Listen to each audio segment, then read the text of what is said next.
بسم الله الرحمن الرحيم. يا أيها الذين آمنوا أوفوا بالعقود. أحلت لكم بهيمة الأنعام إلا ما يتلى عليكم غير محل الصيد وأنتم حرم إن الله يحكم ما يريد. يا أيها الذين آمنوا لا تحلوا شعائر الله ولا الشهر الحرام ولا الهدي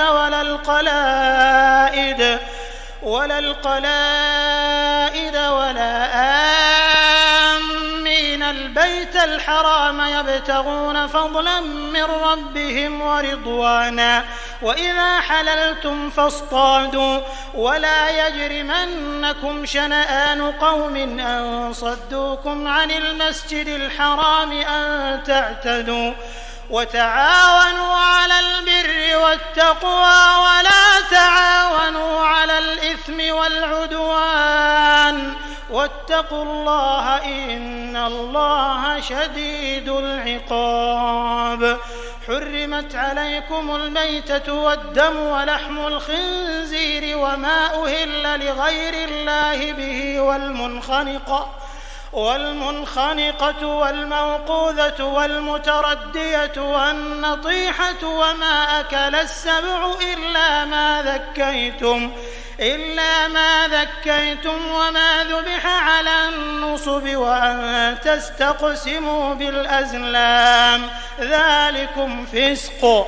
اليوم يئس الذين كفروا من دينكم فلا تخشوهم واخشون. اليوم أكملت لكم دينكم وأتممت عليكم نعمتي ورضيت لكم الإسلام دينا فمن اضطر في مخمصة غير متجانف لإثم فإن الله غفور رحيم. يسألونك ماذا أحل لهم قل أحل لكم الطيبات وما علمتم من الجوارح مكلبين تعلمونهن مما علمكم الله فكلوا مما أمسكن عليكم واذكروا اسم الله عليه واتقوا الله إن الله سريع الحساب.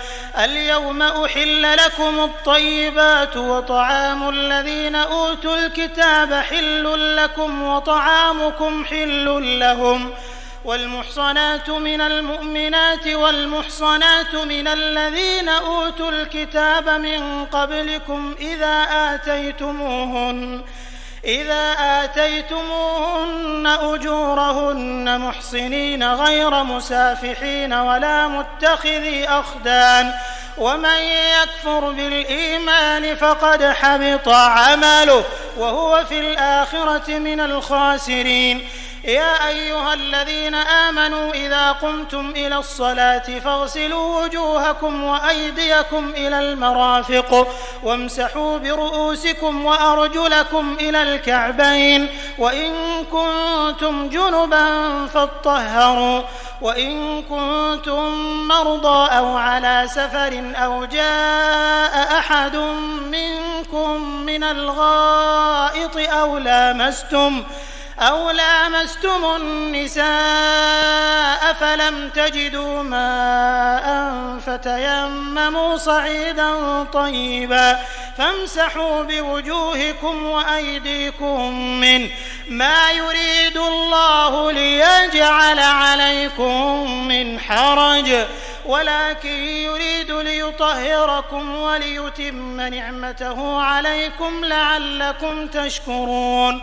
واذكروا نعمة الله عليكم وميثاقه الذي واثقكم به إذ قلتم سمعنا وأطعنا واتقوا الله إن الله عليم بذات الصدور.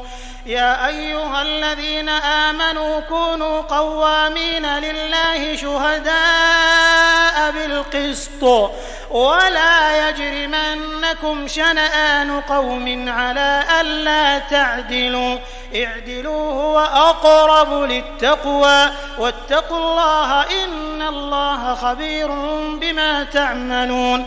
وعد الله الذين آمنوا وعملوا الصالحات لهم مغفرة وأجر عظيم والذين كفروا وكذبوا بآياتنا أولئك أصحاب الجحيم.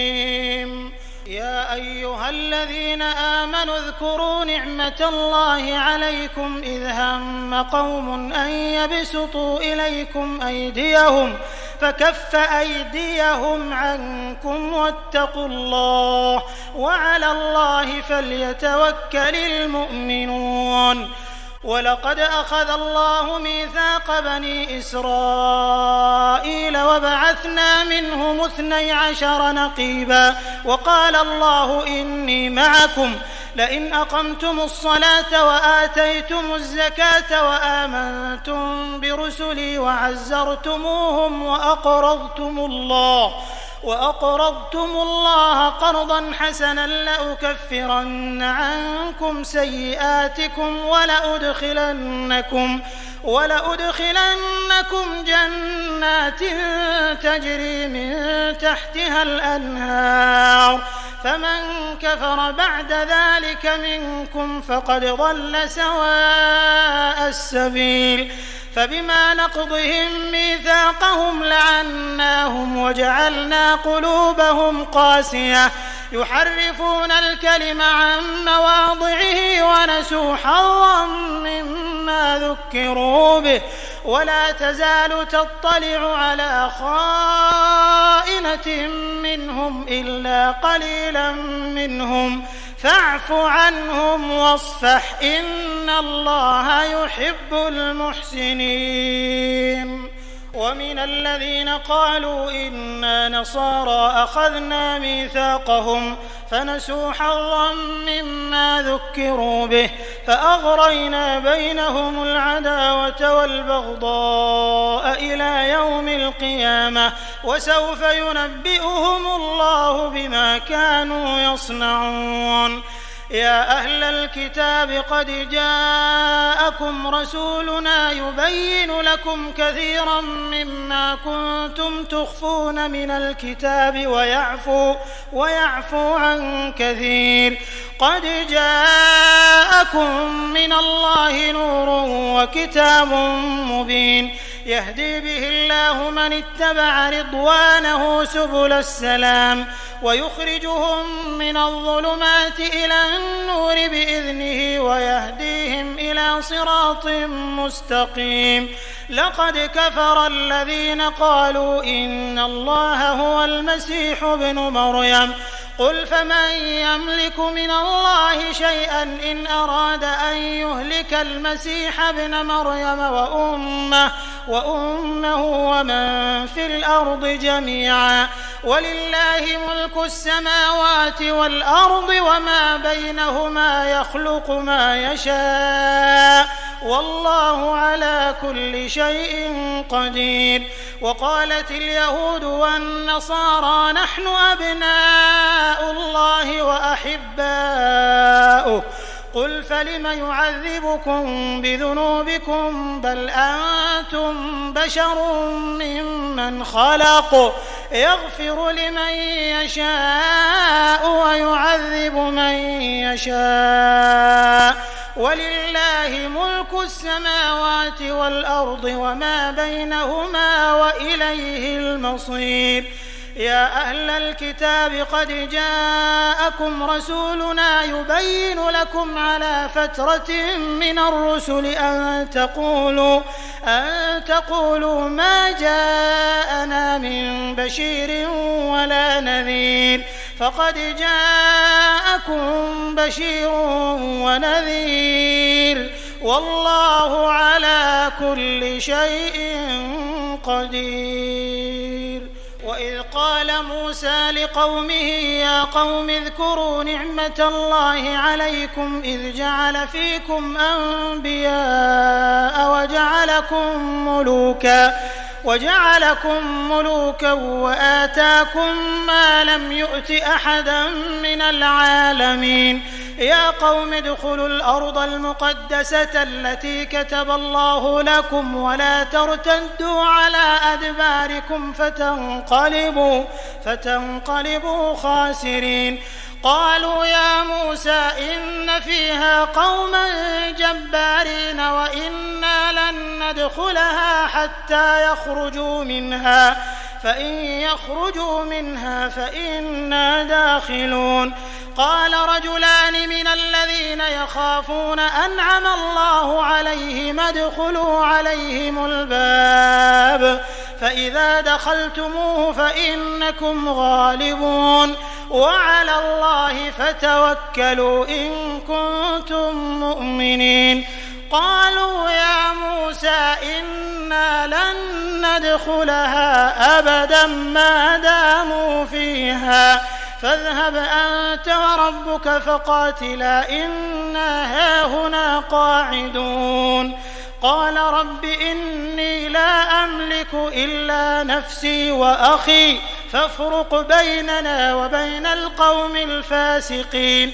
قال فإنها محرمة عليهم 40 سنة يتيهون في الأرض فلا تأس على القوم الفاسقين.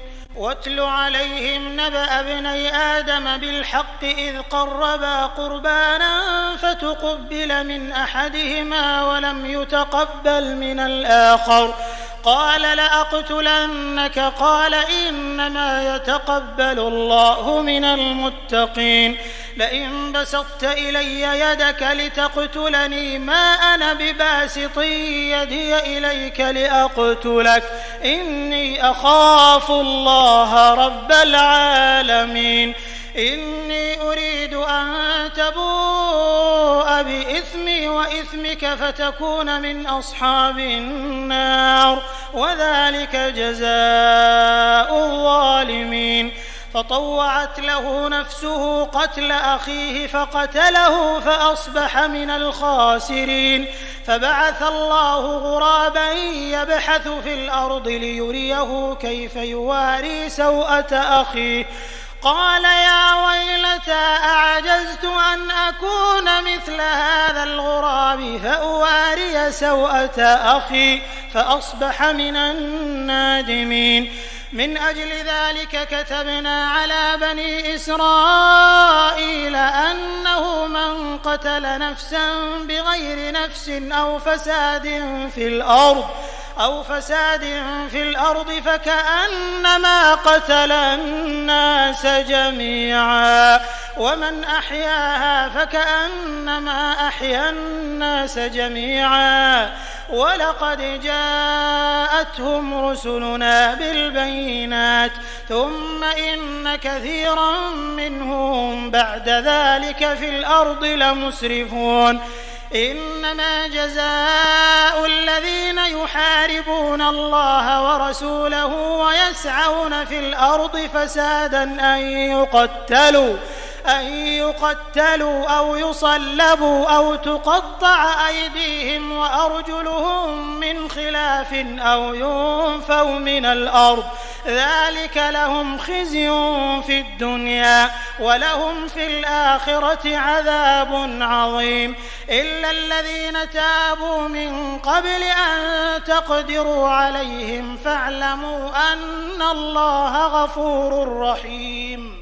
يا أيها الذين آمنوا اتقوا الله وابتغوا إليه الوسيلة وجاهدوا في سبيله لعلكم تفلحون. إن الذين كفروا لو أن لهم ما في الأرض جميعا ومثله معه ليفتدوا به من عذاب يوم القيامة ما تقبل منهم ولهم عذاب أليم. يريدون أن يخرجوا من النار وما هم بخارجين منها ولهم عذاب مقيم. والسارق والسارقة فاقطعوا أيديهما جزاء بما كسبا نكالا من الله والله عزيز حكيم.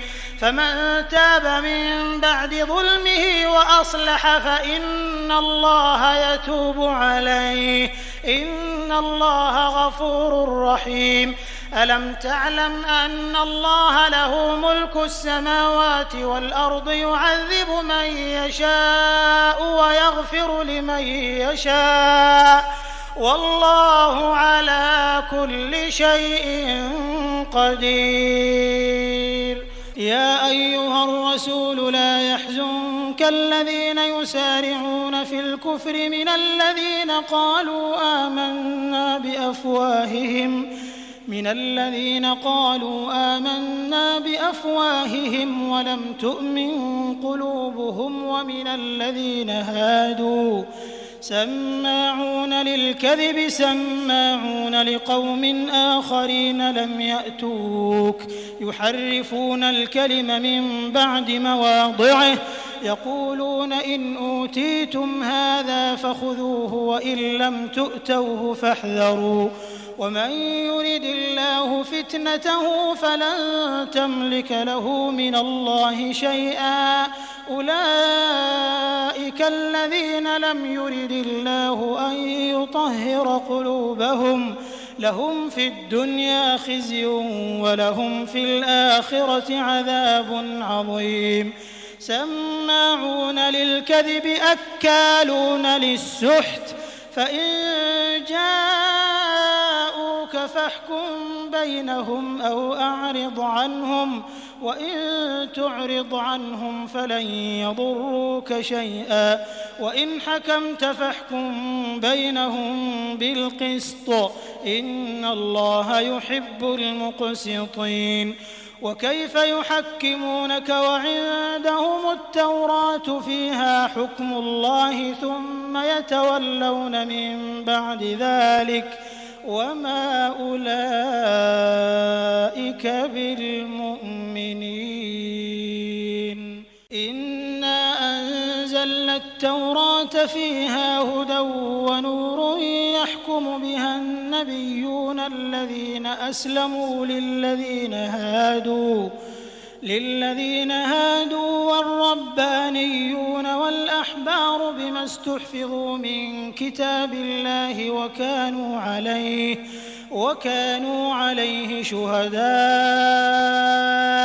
فلا تخشوا الناس واخشوني ولا تشتروا بآياتي ثمنا قليلا ومن لم يحكم بما أنزل الله فأولئك هم الكافرون.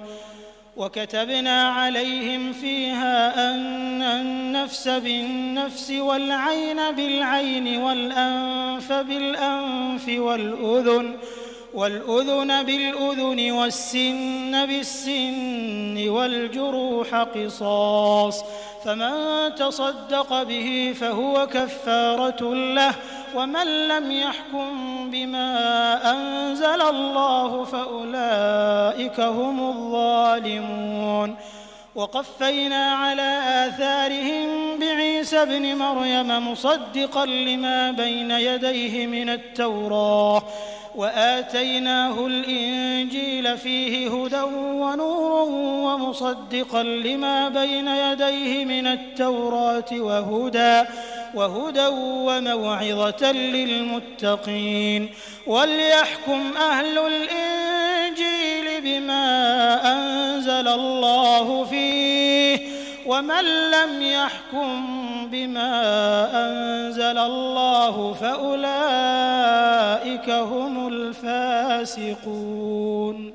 وأنزلنا إليك الكتاب بالحق مصدقا لما بين يديه من الكتاب ومهيمنا عليه فاحكم بينهم بما أنزل الله ولا تتبع أهواءهم عما جاءك من الحق لكل جعلنا منكم شرعة ومنهاجا ولو شاء الله لجعلكم أمة واحدة ولكن ليبلوكم فيما آتاكم فاستبقوا الخيرات إلى الله مرجعكم جميعا فينبئكم بما كنتم فيه تختلفون وأن احكم بينهم بما أنزل الله ولا تتبع أهواءهم واحذرهم أن يفتنوك عن بعض ما أنزل الله إليك فإن تولوا فاعلم أنما يريد الله أن يصيبهم ببعض ذنوبهم وإن كثيرا من الناس لفاسقون أفحكم الجاهلية يبغون ومن أحسن من الله حكما لقوم يوقنون يا أيها الذين آمنوا لا تتخذوا اليهود والنصارى أولياء بعضهم أولياء بعض ومن يتولهم منكم فإنه منهم إن الله لا يهدي القوم الظالمين فترى الذين في قلوبهم مرض يسارعون فيهم يقولون نخشى أن تصيبنا دائرة فعسى الله أن يأتي بالفتح أو أمر من عنده فيصبحوا على ما أسروا في أنفسهم نادمين ويقول الذين آمنوا أهؤلاء الذين أقسموا بالله جهد أيمانهم إنهم لمعكم حبطت أعمالهم فأصبحوا خاسرين يا أيها الذين آمنوا من يرتد منكم عن دينه فسوف يأتي الله بقوم يحبهم ويحبونه أذلة على المؤمنين أعزة على الكافرين يجاهدون في سبيل الله ولا يخافون لومة لائم ذلك فضل الله يؤتيه من يشاء والله واسع عليم إنما وليكم الله ورسوله والذين آمنوا الذين يقيمون الصلاة ويؤتون الزكاة وهم راكعون ومن يتول الله ورسوله والذين آمنوا فإن حزب الله هم الغالبون يا أيها الذين آمنوا لا تتخذوا الذين اتخذوا دينكم هزوا ولعبا من الذين أوتوا الكتاب من قبلكم والكفار أولياء واتقوا الله إن كنتم مؤمنين وإذا ناديتم إلى الصلاة اتخذوها هزوا ولعبا ذلك بأنهم قوم لا يعقلون قل يا أهل الكتاب هل تنقمون منا إلا أن آمنا بالله وما أنزل إلينا وما أنزل من قبل وأن أكثركم فاسقون قل هل أنبئكم بشر من ذلك مثوبة عند الله من لعنه الله وغضب عليه وجعل منهم القردة والخنازير وعبد الطاغوت أولئك شر مكانا وأضل عن سواء السبيل وإذا جاءوكم قالوا آمنا وقد دخلوا بالكفر وهم قد خرجوا به والله أعلم بما كانوا يكتمون وترى كثيرا منهم يسارعون في الإثم والعدوان وأكلهم السحت لبئس ما كانوا يعملون لولا ينهاهم الربانيون والأحبار عن قولهم الإثم وأكلهم السحت لبئس ما كانوا يصنعون. وقالت اليهود يد الله مغلولة غلت أيديهم ولعنوا بما قالوا بل يداه مبسوطتان ينفق كيف يشاء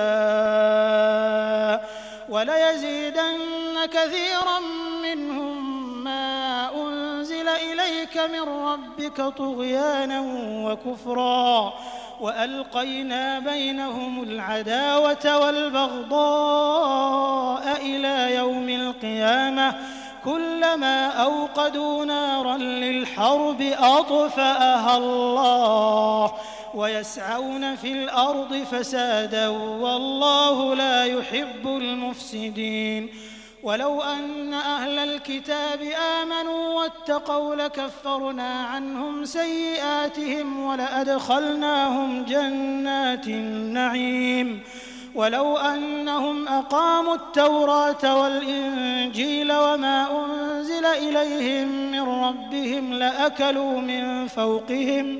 لأكلوا من فوقهم ومن تحت أرجلهم منهم أمة مقتصدة وكثير منهم ساء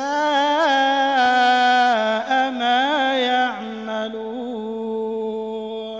يا أيها الرسول بلغ ما أنزل إليك من ربك وإن لم تفعل فما بلغت رسالته والله يعصمك من الناس إن الله لا يهدي القوم الكافرين. قل يا أهل الكتاب لستم على شيء حتى تقيموا التوراة والإنجيل وما أنزل إليكم من ربكم وليزيدن كثيرا منهم ما أنزل إليك من ربك طغيانا وكفرا فلا تأس على القوم الكافرين. إن الذين آمنوا والذين هادوا والصابئون والنصارى من آمن بالله واليوم الآخر وعمل صالحا فلا خوف عليهم ولا هم يحزنون. لقد أخذنا ميثاق بني إسرائيل وأرسلنا إليهم رسلا كلما جاءهم رسول بما لا تهوى أنفسهم فريقا كذبوا وفريقا يقتلون وحسبوا ألا تكون فتنة فعموا وصموا ثم تاب الله عليهم ثم عموا وصموا كثير منهم والله بصير بما يعملون. لقد كفر الذين قالوا إن الله هو المسيح ابن مريم وقال المسيح يا بني إسرائيل اعبدوا الله ربي وربكم إنه من يشرك بالله فقد حرم الله عليه الجنة ومأواه النار وما للظالمين من أنصار. لقد كفر الذين قالوا إن الله ثالث ثلاثة وما من إله إلا إله واحد وإن لم ينتهوا عما يقولون ليمسن الذين كفروا منهم عذاب أليم. أفلا يتوبون إلى الله ويستغفرونه والله غفور رحيم. ما المسيح ابن مريم إلا رسول قد خلت من قبله الرسل وأمه صديقة كانا يأكلان الطعام انظر كيف نبين لهم الآيات ثم انظر أنى يؤفكون. قل أتعبدون من دون الله ما لا يملك لكم ضرا ولا نفعا والله هو السميع العليم. قل يا أهل الكتاب لا تغلوا في دينكم غير الحق ولا تتبعوا أهواء قوم قد ضلوا من قبل وأضلوا كثيرا وضلوا عن سواء السبيل. لعن الذين كفروا من بني إسرائيل على لسان داود وعيسى بن مريم ذلك بما عصوا وكانوا يعتدون. كانوا لا يتناهون عن منكر فعلوه لبئس ما كانوا يفعلون. ترى كثيرا منهم يتولون الذين كفروا لبئس ما قدمت لهم أنفسهم أن سخط الله عليهم وفي العذاب هم خالدون. ولو كانوا يؤمنون بالله والنبي وما أنزل إليه ما اتخذوهم أولياء ولكن كثيرا منهم فاسقون.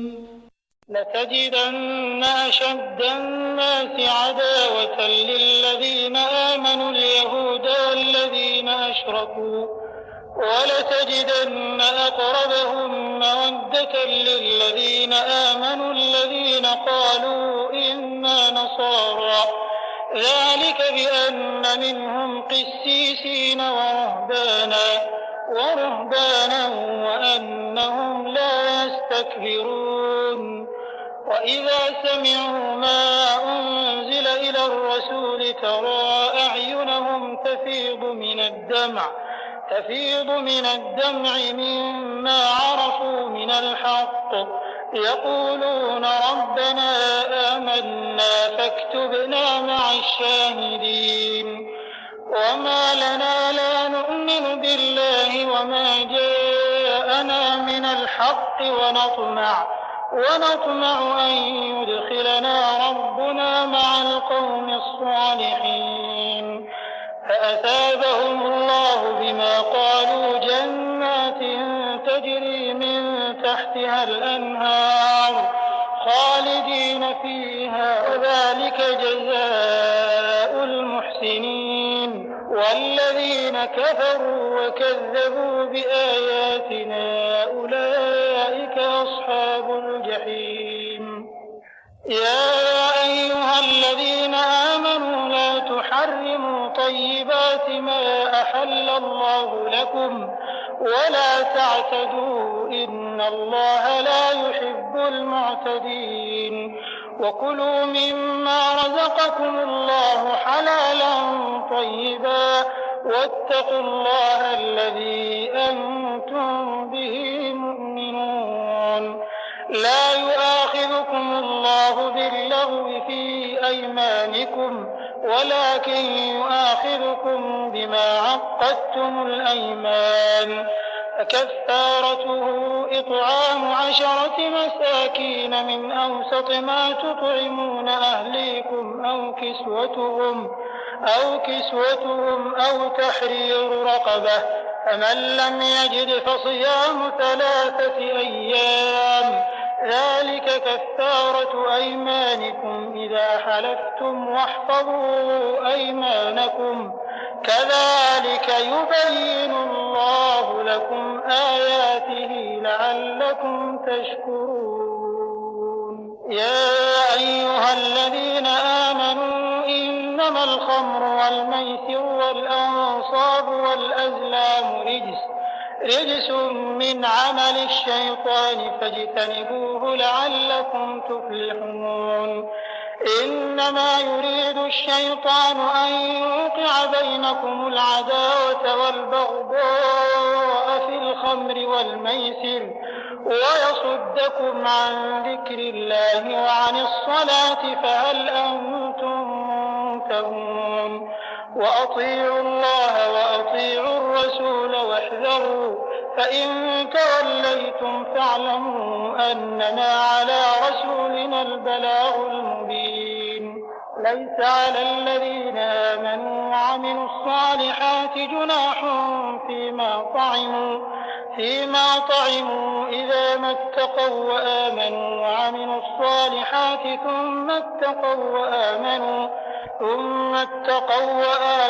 ثم اتقوا وأحسنوا والله يحب المحسنين يا أيها الذين آمنوا ليبلونكم الله بشيء من الصيد تناله أيديكم ورماحكم ليعلم الله من يخافه بالغيب فمن اعتدى بعد ذلك فله عذاب أليم يا أيها الذين آمنوا لا تقتلوا الصيد وأنتم حرم ومن قتله منكم متعمدا فجزاء مثل ما قتل من النعم يحكم به ذوى عدل منكم هديا بالغ الكعبة أو كفارة طعام مساكين أو عدل ذلك صياما ليذوق وبال أمره عفى الله عما سلف ومن عاد فينتقم الله منه والله عزيز ذو انتقام أحل لكم صيد البحر وطعامه متاعا لكم وللسيارة وحرم عليكم صيد البر ما دمتم حرما واتقوا الله الذي إليه تحشرون جعل الله الكعبة البيت الحرام قياما للناس والشهر الحرام والهدي والقلائد ذلك لتعلموا أن الله يعلم ما في السماوات وما في الأرض وأن الله بكل شيء عليم اعلموا أن الله شديد العقاب وأن الله غفور رحيم ما على الرسول إلا البلاغ والله يعلم ما تبدون وما تكتمون قل لا يستوي الخبيث والطيب ولو أعجبك كثرة الخبيث فاتقوا الله يا أولي الألباب لعلكم تفلحون يا أيها الذين آمنوا لا تسألوا عن أشياء إن تبد لكم تسؤكم وإن تسألوا عنها حين ينزل القرآن تبد لكم عفى الله عنها والله غفور حليم قد سألها قوم من قبلكم ثم أصبحوا بها كافرين ما جعل الله من بحيرة ولا سائبة ولا وصيلة ولا حام ولكن الذين كفروا يفترون على الله الكذب وأكثرهم لا يعقلون وإذا قيل لهم تعالوا إلى ما أنزل الله وإلى الرسول قالوا حسبنا ما وجدنا عليه آباءنا أولو كان آباؤهم لا يعلمون شيئا ولا يهتدون يا أيها الذين آمنوا عليكم أنفسكم لا يضركم من ضل إذا اهتديتم إلى الله مرجعكم جميعا فينبئكم بما كنتم تعملون يا أيها الذين آمنوا شهادة بينكم إذا حضر أحدكم الموت حين الوصية اثنان ذوى عدل منكم أو آخران من غيركم إن أنتم ضربتم في الأرض إن أنتم ضربتم في الأرض فأصابتكم مصيبة الموت تحبسونهما من بعد الصلاة فيقسمان بالله إن ارتبتم لا نشتري به ثمنا ولو كان ذا قربى ولا نكتم شهادة الله إنا إذا لمن الآثمين. فإن عثر على أنهما استحقا إثما فآخران يقومان مقامهما من الذين استحق عليهم الأوليان فيقسمان بالله لشهادتنا أحق من شهادتهما وما اعتدينا إنا إذا لمن الظالمين. ذلك أدنى أن يأتوا بالشهادة على وجهها أو يخافوا أن ترد أيمانهم بعد أيمانهم واتقوا الله واسمعوا والله لا يهدي القوم الفاسقين. يوم يجمع الله الرسل فيقول ماذا أجبتم قالوا لا علم لنا إنك أنت علام الغيوب. إذ قال الله يا عيسى ابن مريم اذكر نعمتي عليك وعلى والدتك إذ أيدتك بروح القدس تكلم الناس في المهد وكهلا وإذ علمتك الكتاب والحكمة والتوراة والإنجيل وإذ تخلق من الطين كهيئة الطير بإذني فتنفخ فيها فتكون طيرا بإذني وتبرئ الأكمه والأبرص بإذني وإذ تخرج الموتى بإذني وإذ كففت بني إسرائيل عنك إذ جئتهم بالبينات فقال الذين كفروا منهم إن هذا إلا سحر مبين. وإذ أوحيت إلى الحواريين أن آمنوا بي وبرسولي قالوا آمنا واشهد بأننا مسلمون. إذ قال الحواريون يا عيسى ابن مريم هل يستطيع ربك أن ينزل علينا مائدة من السماء قال اتقوا الله إن كنتم مؤمنين. قالوا نريد أن نأكل منها وتطمئن قلوبنا ونعلم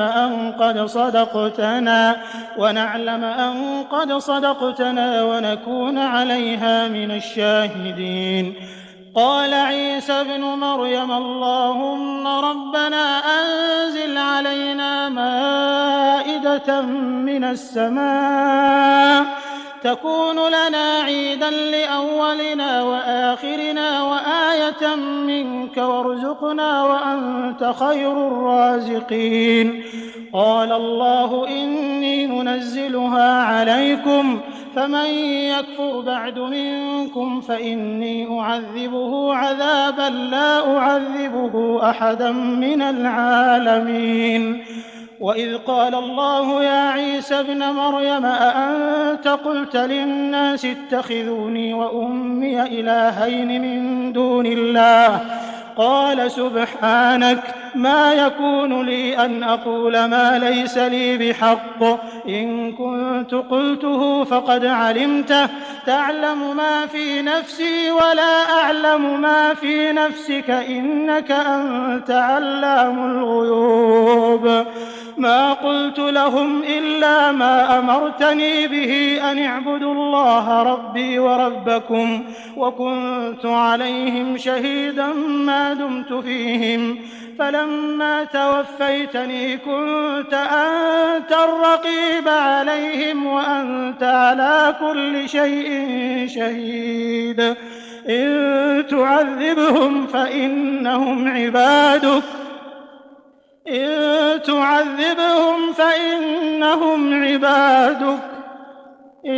تعذبهم فإنهم عبادك وإن تغفر لهم فإنك أنت العزيز الحكيم.